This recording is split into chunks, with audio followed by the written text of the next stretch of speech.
Hey everybody, Sam Kavaris in the Nimnik Sports Update. You know, Marcedes Lewis was given the franchise tag, and that used to be such a stigma in the National Football League. But right now, it's actually a pretty good thing for both sides. It enables a team to keep a player without signing him to a long-term contract, and it protects the player from the team being cheap. In this case, Lewis, who will now make an average of the top 5 players at his position, is guaranteed to make at least $7.3 million this year as a tight end for the Jaguars, if they play. That means that they can still negotiate.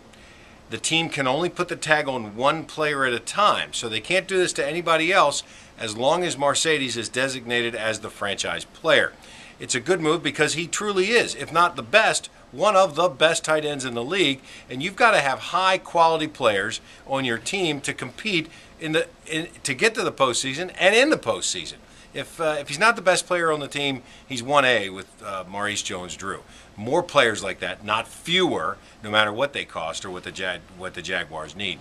Don't be surprised if the CBA gets settled that Lewis and the Jaguars do come to some sort of long-term agreement. Speaking of the CBA, the NFL and the players continue to meet in Washington with an arbitrator. The arbitrator has said that he doesn't want them talking to the media, so really we've heard very little about it, which I guess is good. You would suppose that they are making progress, or the arbitrator would call these talks off. So the longer they go, it seems like the more common ground they're finding. Some of the things that I've heard include somebody saying, look, I think it's probably going to be another week before anything happens, which means that some progress and maybe enough progress can be made in the 2 weeks of meeting with a mediator.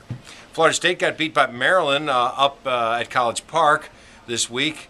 It really helps North Carolina. The Seminoles are going to struggle without Chris Singleton. There's no question about that. Maryland's a young team and probably has no business being where they are right now. But at the same time, Florida State will only know how good they can be if Singleton can come back and play, probably not in the ACC tournament, but in the NCAA tournament. But Maryland wins that game over Florida State as well.